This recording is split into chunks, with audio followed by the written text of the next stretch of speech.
Assalamualaikum dear students, my name is Mubashra Manzoor. Welcome to my class where we are going to study computer sciences of grade 12. आज का जो हमारा topic है it is in continuation of our last lecture.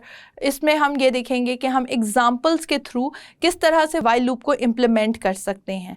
हम different तरह की examples के through इसको कोड करने की कोशिश करेंगे और देखेंगे कि क्या क्या ऐसे प्रॉब्लम्स हैं जो इस कोड में आ सकते हैं.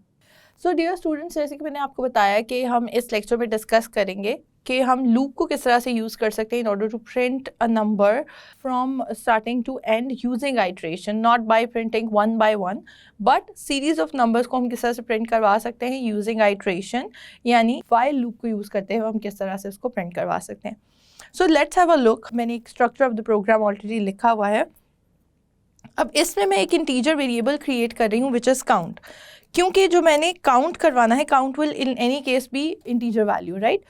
मैंने आपको बताया था कि जो वाइल होता है, वाइल का जो लूप है आइट्रेट्स बेस्ड ऑन द कंडीशन, यानी कि वो तब तक चलता रहता है, तब तक आइट्रेट होता रहता है जब तक कंडीशन ट्रू रहती है. तो यहाँ पे अगर मैं इसको कंडीशन देना चाहूँ तो मैं इसे कहूँगी कि जब तक काउंट जो है वो लेस देन इक्वल टू 10 हो तब तक लूप जो है वो चलता है, which means that it by default starts iterating from 0 and it will continue until it will be less than equal to 10. जैसे ही वो 10 हो जाएगा, 10 से 11 के ऊपर जब दोबारा कंडीशन चेक होगी तो वहाँ पे लूप जो है वो टर्मिनेट हो जाएगा, because it will no longer be true जो कंडीशन हमने दी हुई है. अब इसमें हमने लिखना क्या है, मैंने सिंपल क्या करवाना था, जो नंबर आ रहा है यानी कि 0 से अगर आपकी आइट्रेशन स्टार्ट हो रही है और 10 तक जा रही है तो जो नंबर है वही नंबर प्रिंट होके मेरे पास आ जाए. ठीक है. एक और बात मैंने आपको बताई थी, यहाँ पे अगर देखें तो वो सारी की सारी चीज़ें जो रूल्स हैं उनको हम फॉलो कर रहे हैं. यानी जो आपका वेरिएबल है, काउंट वेरिएबल है जो, वो हमने वाइल स्टार्ट होने से पहले ही डिफ़ाइन किया है. We said that we'll define it outside the loop. जो लूप काउंटर का वेरिएबल है उसको हम आउटसाइड द लूप ही हमेशा करते हैं डिफ़ाइन. और उससे भी इम्पॉर्टेंट बात यह है कि हम उससे पहले डिफ़ाइन करेंगे. Obviously if I right it outside after the loop तो उसमें उसको आइडेंटिफाइबल नहीं रहेगा कि ये कौन सा वेरिएबल है. ठीक है. और उसके बाद कंडीशन भी हमने दे दी है. तो तीसरी चीज़ सिर्फ जो रह गई है वो है उसको अपडेट करना, यानी उसी वेरिएबल को अपडेट करना. अगर आप देखें 3 जो एसेंशियल पार्ट्स हैं लूप के, एक initialization of the control variable है, या काउंट वेरिएबल का कंट्रोल कर रहा है वो वेरिएबल है जो हमने ऑलरेडी एज अ काउंट यहाँ डिफाइन कर दिया है. दूसरी चीज़ जो वाइल में इंपॉर्टेंट थी वो थी कंडीशन. कंडीशन भी हम ऑलरेडी डिफाइन कर चुके हैं. इसके बाद हमारे लिए क्या चीज़ इंपॉर्टेंट है कि हम उसको अपडेट करें, यानी कि जितने भी गैप के साथ, जितने भी स्विच के साथ, जितने भी स्टेप्स के साथ हमें आगे जाना है वो स्टेप्स यहाँ पे डिफाइन कर दें. फॉर एग्जांपल मैं यहाँ कहती हूँ count is equal to count plus 1.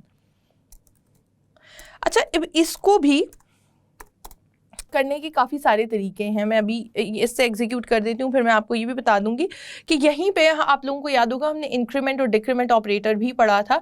तो I can simply write count plus plus and that will work the same as this instruction. ठीक है.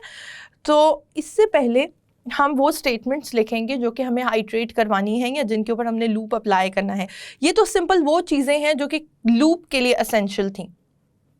अब हम करना क्या चाह रहे हैं, हम चाह रहे हैं कि जो इस टाइम पे करंट लूप का काउंट है वही स्क्रीन पे भी प्रिंट हो जाए. तो मैं इसको कहती हूँ एक %d साइन दे देती हूँ मैं यहाँ पे, क्योंकि वही वेरिएबल आना है इसके अंदर. और मैं कहती हूँ कि हर न्यू लाइन पे ये प्रिंट हो, तो मैंने \n भी दे दिया और कॉमा मैं उसे कहती हूँ कि काउंट से ये वाला वेरिएबल जो है वो ले लें. ठीक है. लूप काउंट, मैं यहाँ ये भी लिख सकती हूँ loop count is this number. ठीक है. अब अगर हम इसको आइट्रेट करके देखें, इसको रन करके देखेंगे तो हमारे पास क्या होना चाहिए, आउटपुट में क्या आना चाहिए, आउटपुट में ये आना चाहिए कि हमारे पास 1 by 1, यानी जो हमने इनपुट दी थी इट वाज स्टार्टिंग फ्रॉम 0.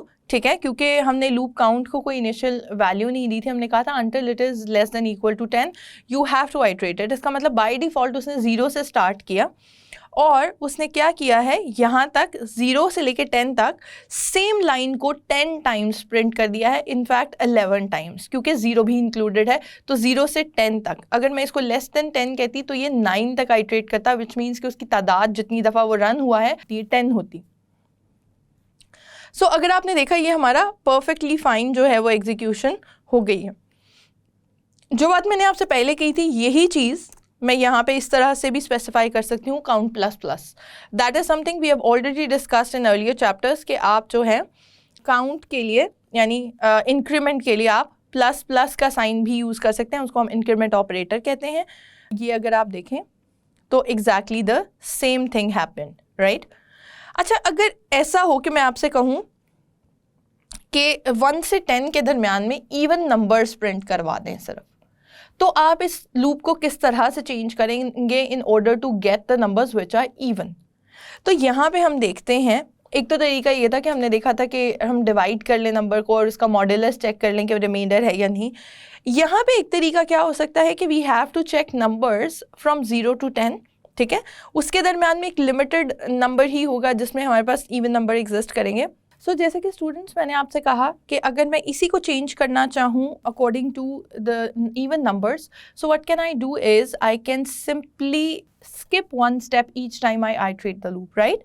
अगर मैं हर दफ़ा एक एक नंबर को स्किप करती जाऊँ तो अगर नंबर 0 से स्टार्ट कर रहे हैं हम, तो इसका मतलब है नेक्स्ट नंबर जो प्रिंट होगा that will be 2 and then there will be 2 added into it and again and then it will be printed 4, right। तो क्या होगा कि अगर मैं आपसे कहूँ कि 0 से स्टार्ट हुआ है हमारा लूप या काउंट जो है बाय डिफ़ॉल्ट 0 से स्टार्ट हुआ था, 2 ऐड करते जाएंगे उसमें, तो it will eventually give us the even numbers, right. इसको एग्जीक्यूट करते हैं और देखते हैं कि हमारे पास किस तरह का रिस्पॉन्स आता है। So if you see now, ये आपके पास क्या आ रहा है, list of even number 0 to 4 6 8 and 10, right. तो इसका मतलब ये हुआ कि हमारे पास यही नंबर्स जो हैं ये इवन नंबर्स में आ गए। अच्छा, मैं आपको कहती हूँ आप सेम प्रोग्राम को चेंज करें into listing the odd numbers. बहुत आसान है इसको चेंज करना, सिर्फ ये फ़र्क पड़ेगा कि मैं अगर काउंट को स्टार्ट कर दूँ फ्रॉम 1 और उसमें 2 ऐड करवाती जाऊँ, तो all I will get will be, अगर मैंने इसी को चेंज किया है, now let's execute the program and see what happens. अच्छा, मैंने इसके ऊपर लिखना था list of odd numbers. List of odd numbers को एग्जीक्यूट करते हैं हम, तो मेरे पास आ जाएगा, इफ़ यू सी कि it says list of all odd numbers, और 10 तक जो ऑड नंबर्स हैं वो मेरे पास प्रिंट होके आ रहे हैं 1 3 5 7 and 9। तो अगर आप देखें तो logic becomes a little simpler with this, right.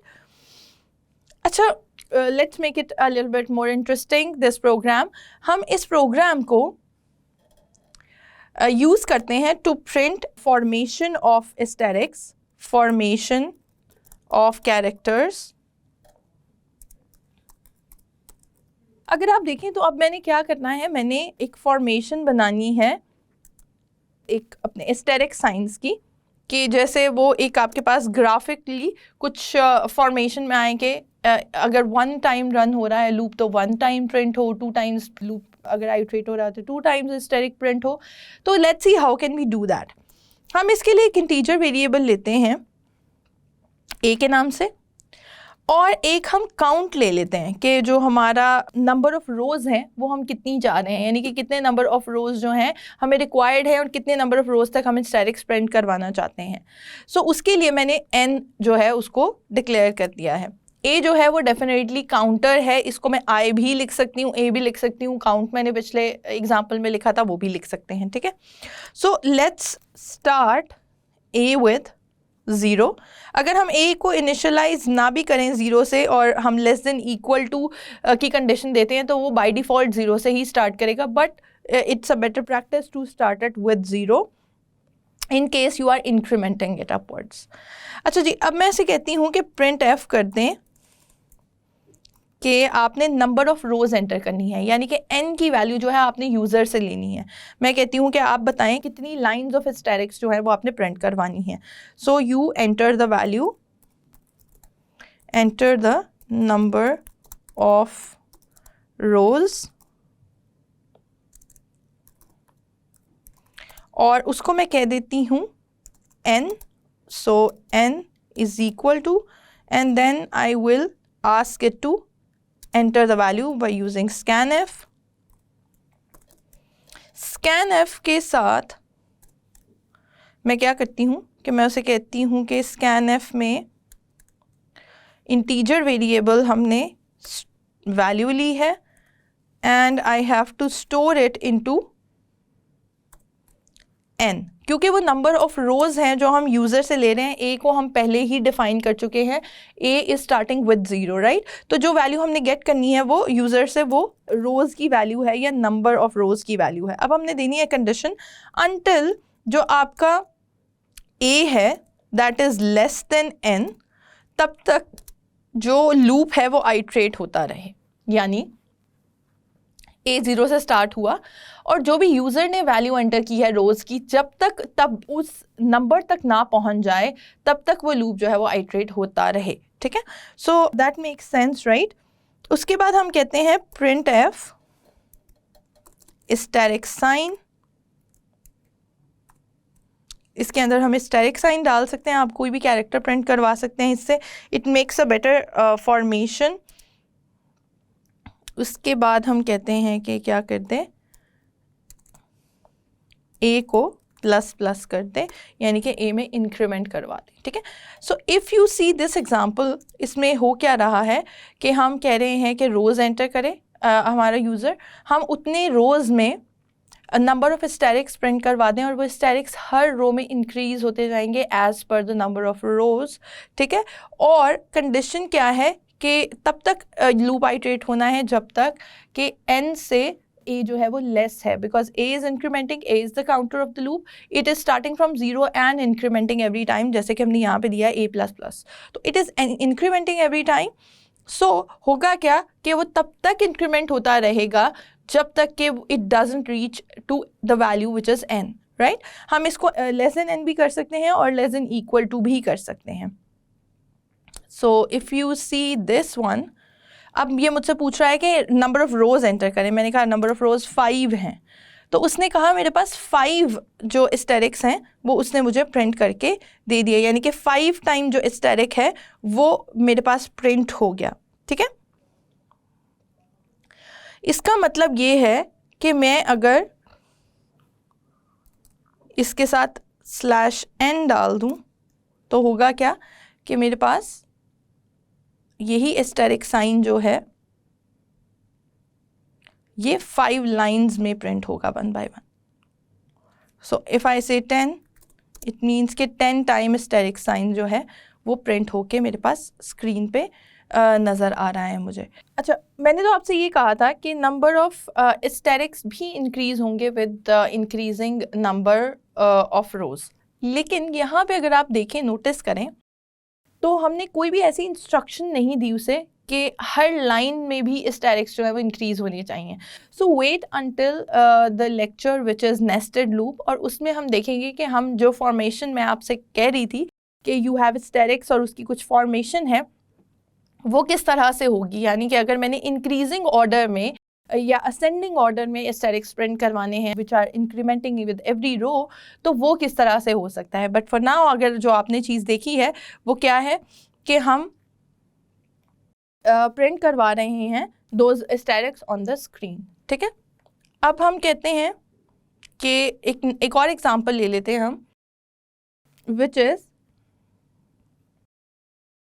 कि अगर मैं आपसे कहूँ कि आपने एक सेम जो हमने पहला वाला प्रोग्राम किया था जिसमें मैंने आपसे कहा कि एक काउंट है और काउंट में आपने इंक्रीमेंट करवाते जाना है। अच्छा, same thing can be done. Loop counter को अंडरस्टैंड करने की कोशिश करते हैं यहाँ पर। अच्छा, मैंने आपसे कहा कि मेरे पास एक वेरिएबल है a के नाम से and that is starting from 10। अब मैं आपसे ये कहती हूँ कि while, कंडीशन तो मैंने फिर भी देनी है यहाँ पर, तो मैं आपसे कहती हूँ कि a स्टार्ट ही 10 से हो रहा है। अब एक तरीका तो यह है कि a 10 से कहीं ग्रेटर होगा, यानी कि 20 होगा या 50 होगा या 100 होगा, लेकिन मैं कहती हूँ कि while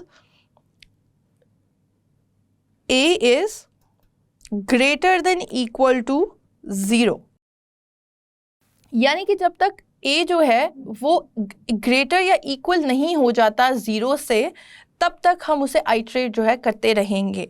सो उस केस में हमारे पास क्या होगा, print the number, we will print that number on the screen. और वो नंबर कहाँ से आएगा? अच्छा, क्या यहाँ पे अब जो इंक्रीमेंट वाला लॉजिक है, क्या is it true? No, it is not. क्योंकि अब क्या होगा, आपका जो वेरिएबल है, काउंट है, वो स्टार्ट ही हो रहा है 10 से, और आपकी कंडीशन है कि it has to iterate until it is greater than or equal to 0.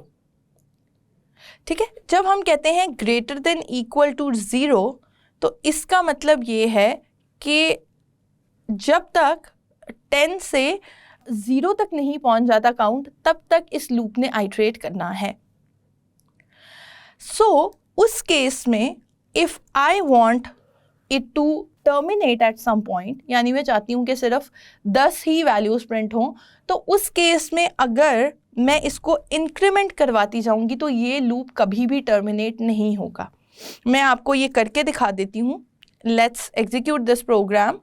होगा क्या कि आपके पास जब a इंक्रीमेंट होता जाएगा 10 से, तो वो लूप कभी भी टर्मिनेट नहीं करेगा. If you can see on the screen, it is running continuously, क्योंकि जितनी भी वैल्यूज़ आएंगी वो हमेशा ग्रेटर देन 0 होंगी या इक्वल टू 0 होंगी. यानी ग्रेटर देन इक्वल टू 0 है, विच मीन्स कि हमारा प्रोग्राम जो है वो क्रैश कर जाएगा, लेकिन वो स्टॉप नहीं करेगा कभी भी, बिकॉज हमने कोई फाइनाइट लिमिट नहीं सेट की. इसी के अकॉर्डिंग अगर मैं इसको a माइनस माइनस कर दूँ, नाउ इट मेक्स सेंस. क्योंकि क्या होगा, फर्स्ट टाइम a क्या था 10, और हमने कहा a जब तक 0 नहीं हो जाता तब तक आपने इसको प्रिंट करवाते रहना है.